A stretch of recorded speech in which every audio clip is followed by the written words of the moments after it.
글로벌 증시에 영향을 주고 있는 주요 이슈들 살펴보면서 특징주까지 확인해보는 시간입니다. 굿모닝 마켓 인사이트 로제타 투자자문 최진석 포트폴리오 팀장 함께하겠습니다. 어서 오세요. 안녕하십니까? 네, 안녕하세요.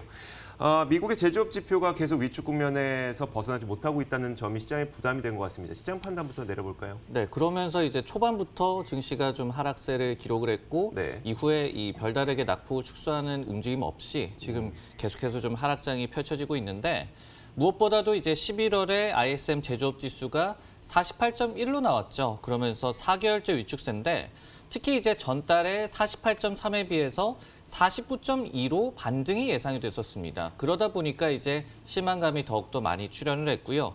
세부 지표를 보더라도 신규 주문 지수가 49.1에서 47.2로 하락을 했고, 그리고 신규 수출 주문 지수 같은 경우에는 전달에 50.4, 즉 확장세에서 네. 47.9로 다시 한번 위축세로 돌변을 했기 때문에 우려가 좀 커졌고요.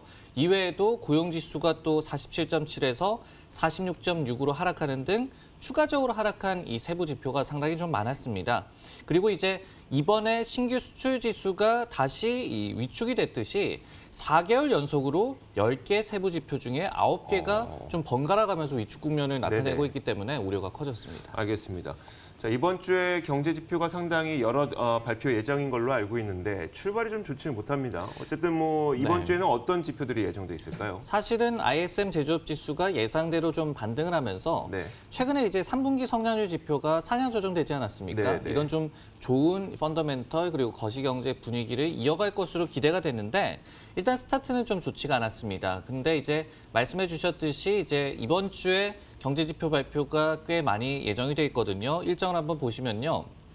4일 수요일에 이제 ADP 민간 고용 수치가 발표가 됐고 ISM 비제조업 지수가 또 발표가 됩니다. 그리고 목요일에 공장재 수주 지표가 발표가 되는데 일단 ISM 지수 같은 경우에는 선행 지표격인 이 성격이 짙기 때문에 네네. 실제로 산업 생산이라든지 아니면 수주 지표라든지 이런 부분에서 어떻게 이 주문 지수의 부진이 실제로 반영이 되는지를 좀 잘 살펴야 될 것 같고요. 네. 이외에도 이제 역시 가장 중요한 것은 금요일에 노동부 고용 보고서가 되겠는데 일단은 11월에 비농업 부문 신규 취업자 수가 18만 7천 명으로 10월에 12만 8천 명 대비해서 큰 폭으로 이 상향 조정될 것으로 증가할 것으로 기대가 되고 있습니다. 이 부분은 계속해서 매크로 관련된 기대감이 유지되고 있다는 측면으로 해석하시면 될 것 같고요. 네네. 다만 이제 다음 주에 올해 마지막 FOMC가 열리기 때문에 이를 앞두고 이번 주에 이제 퀴스 연준 부의장 연설 외에는 주요 인사들의 좀 발언은 좀 자제되는 그런 분위기입니다. 아무래도 블랙아웃 기간이다 보니까 연준 위원들의 발언은 아마 자제되는 분위기일 것 같아요. 네.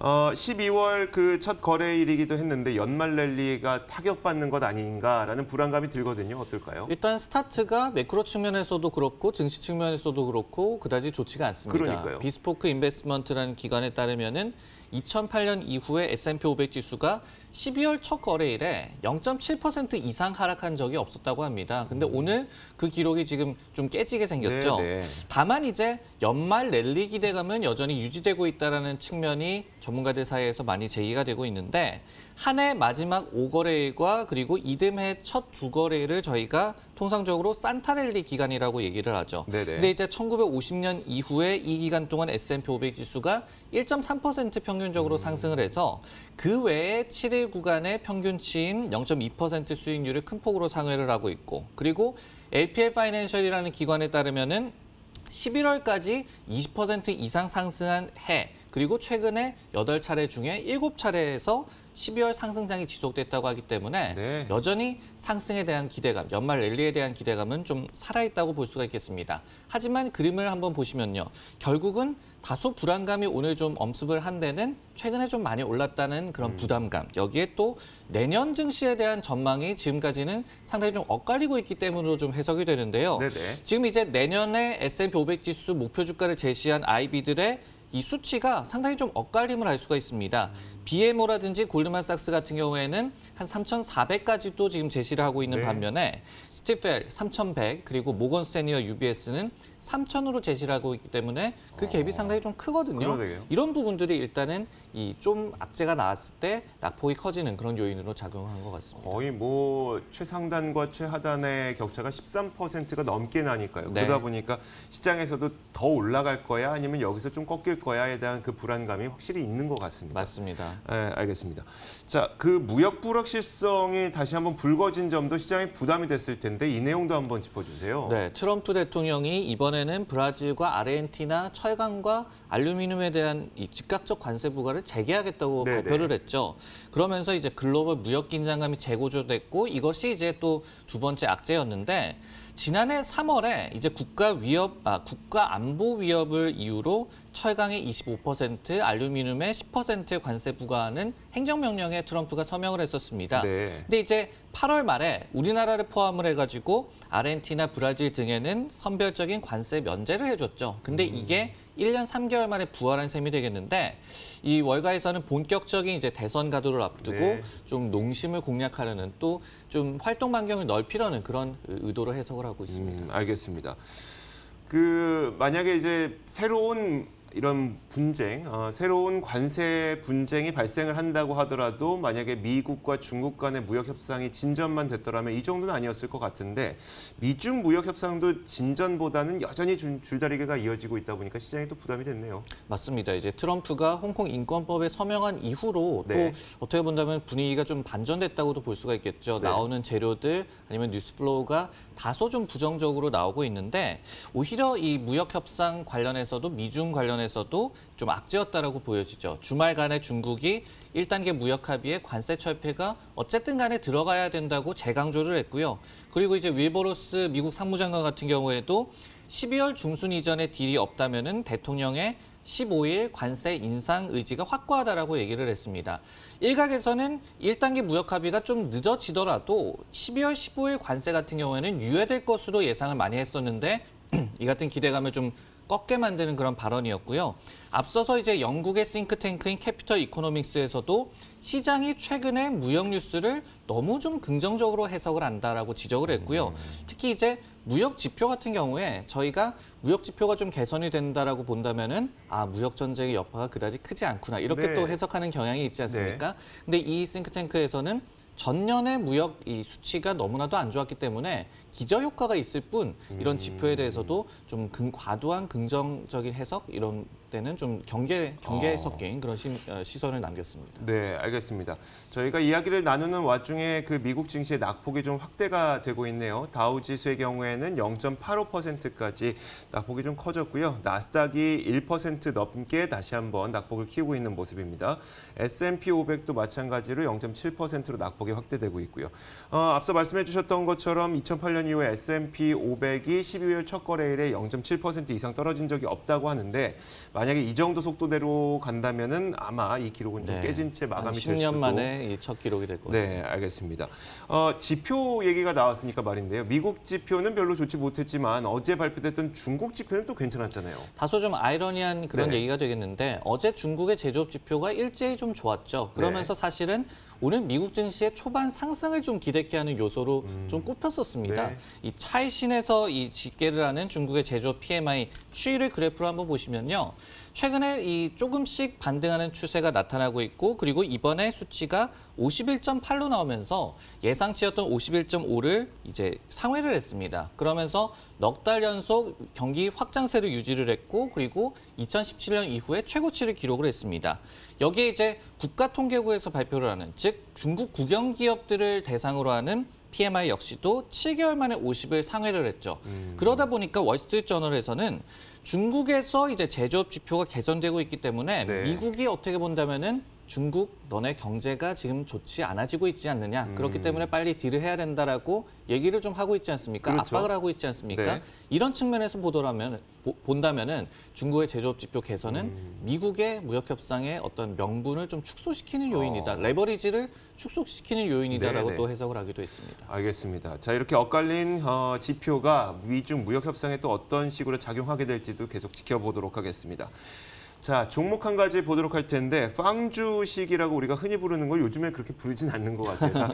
다 개별적으로 좀 인식하고 있는 것 같은데 요즘에 아마존의 하락세가 좀 두드러지고 있어서 오늘 특징주로 준비해 주셨죠. 오늘 이제 빵주가 일제히 좀 하락을 했는데 그 네. 중에서도 아마존의 하락폭이 좀 더 컸습니다. 그리고 최근에 어떻게 본다면은 다소 좀 좋은 소식이 없는 그런 상황이 이어지고 있는데 네. 연말 쇼핑 시즌이 이제 개막을 했죠. 그러면서 특히 온라인 쇼핑 이 수요가 상당히 좀 호조세를 보이고 있다라는 뉴스도 많이 나오고 데이터도 많이 나오고 있습니다. 그림으로 한번 준비를 해봤는데요. 이번에 이 연말 쇼핑 시즌에 이 보시면은 모바일 판매액이 막대로 표시된 그런 그래프가 되겠고요. 그리고 이제 꺾은 선으로 표시된 부분은 이 온라인 쇼핑 매출의 비중이 되겠습니다. 네. 전체적인 이 연말 쇼핑 시즌 비중 중에서 온라인 쇼핑 비중이 이번에는 47.5%로 거의 절반에 다다를 것으로 예상이 되고 있습니다. 근데 이제 이렇게 온라인 쇼핑이 잘 될 거라는 얘기가 많이 나오고 있음에도 불구하고 전자상거래 1인자인 아마존의 주가는 전혀 반응하지 않고 있죠. 그 뜻은 그만큼 경쟁에서 밀리고 있다는 의미가 되겠는데요. 다음 그림을 한번 보시면은 이 11월 첫 두 주, 그러니까 이제 연말 쇼핑 시즌이 스물스물 시작되는 그 주의 매출 증가율, 전자상거래 부문에서의 매출 증가율을 좀 집계를 해봤더니 아마존이 32% 전년 대비해서 늘어났지만 오히려 월마트와 타겟의 온라인 매출이 전년 대비해서 50% 내외로 급증을 하고 있거든요. 네. 이런 부분들을 봤을 때 아마존이 온라인 쇼핑이 아무리 잘 된다는 얘기가 나와도 주가가 지지부진한 이유를 저희가 좀 알 수가 있겠죠. 이걸 어떻게 봐야 될까요? 일단 그 월마트와 타겟의 경우에는 워낙 오프라인 매장 위주다 보니까 네. 이들은 오프라인 매장만 갖고 있을 때는 아마존이 위에 있었지만 이들마저도 지금 온라인으로 굉장히 강화하고 있잖아요. 그러다 보니까 아마존의 매력이 좀 떨어졌다 이렇게 봐야 될까요? 맞습니다. 그만큼 또 유통업계에서 예전에는 아마존이 모두 다 집어삼킬 것이다. 이렇게 독보적이었었잖아요. 또 위협으로 네. 봤었는데 사실은 이제는 좀 그 힘이 떨어지고 있다. 좀 위협을 덜 느끼고 있다라고 해석을 할 수가 있겠죠. 그리고 이제 그만큼 전통적인 소매 업체들이 예전에는 전자상거래 부문에 대해서 좀 거부 반응을 나타냈다면은 이제는 적극적으로 이를 트렌드 변화를 반영을 하고 또 관련된 부문을 개선을 하면서 이제 아마존을 오히려 또 온라인 부문에서 위협하고 있다라고 노무라 같은 IB에서는 또 분석을 하고 있습니다.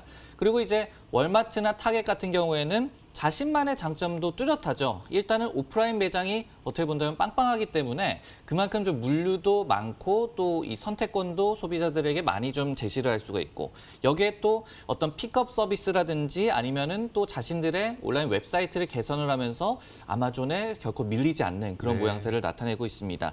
참고적으로 월마트 US 같은 경우에는 전자상거래 비중이 약 6%까지 올라왔고요. 타겟도 약 7%까지 올라왔는데 2014년에는 양사 모두 이 수치가 2%대 중반이었어요. 네. 근데 또 공교롭게도 지금 미국의 소매업체들 가운데 주가가 특히 잘 가고 있는 기업들이 월마트와 타겟입니다. 그렇죠. 이런 또 트렌드 변화를 적극적으로 반영한 그런 효과를 보고 있죠. 알겠습니다. 아마존에 대해서 너무 부정적으로 보는 견해들이 최근 들어서 많이 나오고 있는데 네. 요즘에 이제 아마존에 대한 긍정적인 시각은 없을까요? 오늘 주가가 좀 하락을 많이 하기는 했지만은 네. 간만에 또 긍정적인 투자 의견도 나왔습니다. 그 부분을 좀 소개를 해드리면은 네. 선트러스트라는 IB에서 가장 방대한 이제 선택 반경 그리고 최고의 고객 경험을 제시를 할 수가 있다. 여기에 또 가격 경쟁력이 아직도 살아있다라는 이 이유를 들면서 연말 쇼핑 시즌에 여전히 아마존이 수혜를 받을 수 있다라고 예상을 했습니다. 그러면서 매수 의견 그리고 목표 주가도 2,350달러를 유지를 했는데 전체 총 거래액 대비해서 연말 시즌의 비중이 아마존이 올해는 37%까지 오르면서 전년에 35% 대비해서 상승할 것이다라고 예상을 했습니다. 물론 이렇게 어떤 이 월마트나 타겟 같은 전통적 소매업체들의 전자상거래 부문의 이 위협 이런 네네. 것들이 좀 악재가 될 수는 있겠지만은 어떻게 본다면 쇼핑의 전체적인 파이가 커진다면은 또 다 같이 수혜를 받을 그러니까요. 수 있는 것도 아니겠습니까? 네. 이런 측면을 이 IB에서는 좀 주목을 한 것 같네요. 알겠습니다. 자, 이렇게 아마존까지 저희가 살펴봤습니다. 이제 잠시 후에 미국 시장이 마감될 텐데 현재 다우는 0.9%, S&P 500이 약 7% 안팎, 나스닥이 1% 안팎으로 하락하고 있습니다.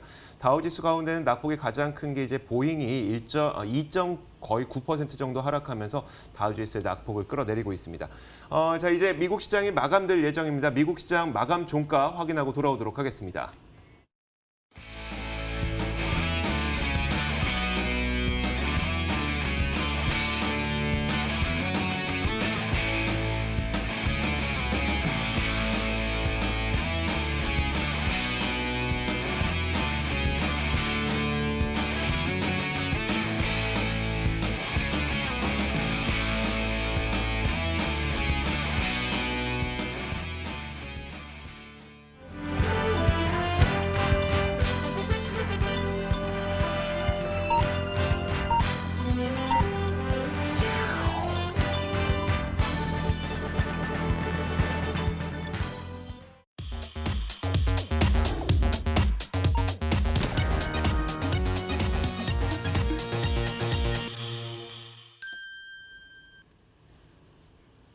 네, 12월 2일 월요일 미국 시장이 모두 다 마감됐습니다. 3대 지수가 모두 하락한 채 마감이 됐고요. 낙폭도 적지 않았습니다. 일단 마감 종가부터 확인해 보도록 하죠.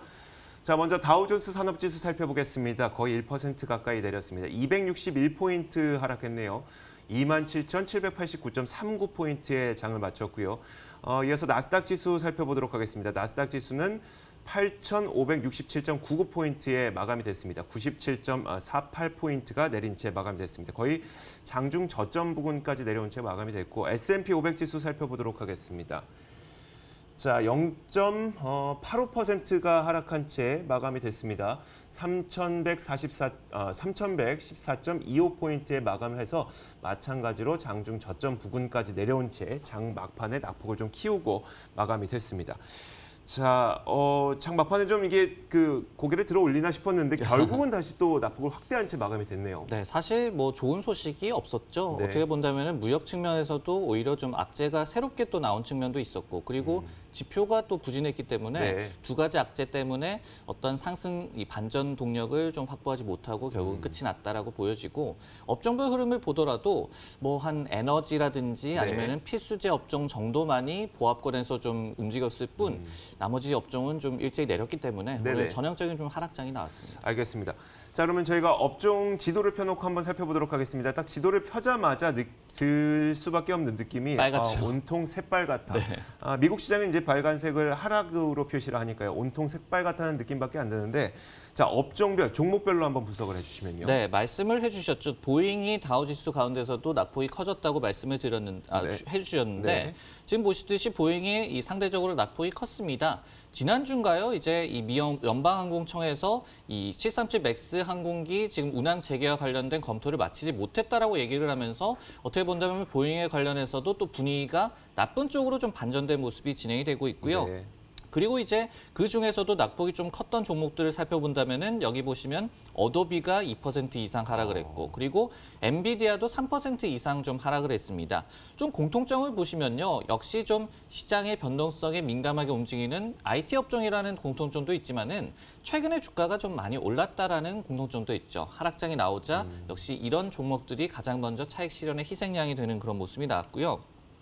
그리고 그 와중에도 좀 상승한 종목도 찾아볼 수가 있었습니다. 여기 보시면은 M5라는 이 티커가 있는 이 기업이 네네. 말보로로 유명한 알트리아 그룹입니다. 이 전자담배 주를 또 이 지분을 또 인수를 하고 이런 네네. 기업이 되겠는데 오늘 1.8% 거의 한 2% 정도 상승을 했거든요. 일단은 이 기업은 배당이 상당히 높고 좀 안전적인 이 종목으로 꼽히는 그런 그렇죠. 기업이라고 볼 수가 있겠고, 여기에 또 시티그룹에서 알트리아가 필립 모리스의 모회사거든요. 근데 네. 필립 모리스 대비해서 밸류에이션이 좋다라고 좋은 또 투자 의견을 남겼습니다. 이런 측면이 오늘 주가를 좀 끌어올렸고요. 여기에 이제 제약주 가운데서 브리스톨 마이어스 같은 경우에도 한 1% 넘게 상승을 하면서 하락장 속에서도 아웃퍼폼을 했는데, 최근에 이제 셀진이라는 항암제로 유명한 제약사 인수건을 이 예상보다 빠르게 마무리를 하면서 그 이후에 주가 흐름이 상당히 좀 긍정적이고, 그리고 이 기업 역시도 제약주 가운데서 배당 수익률이 다소 좀 높은 기업입니다. 그러다 보니까 역시 부정적인 시장 분위기 속에 좀 안정적인 종목들이 오늘 좀 네. 부각을 받았습니다. 알겠습니다. 자, 이렇게 12월 2일 월요일 시장에 대해서 저희가 평가를 내려봤습니다. 지금까지 로제타 투자자문 최진석 포트폴리오 팀장과 함께 이야기 나눠봤습니다. 고맙습니다. 네, 고맙습니다.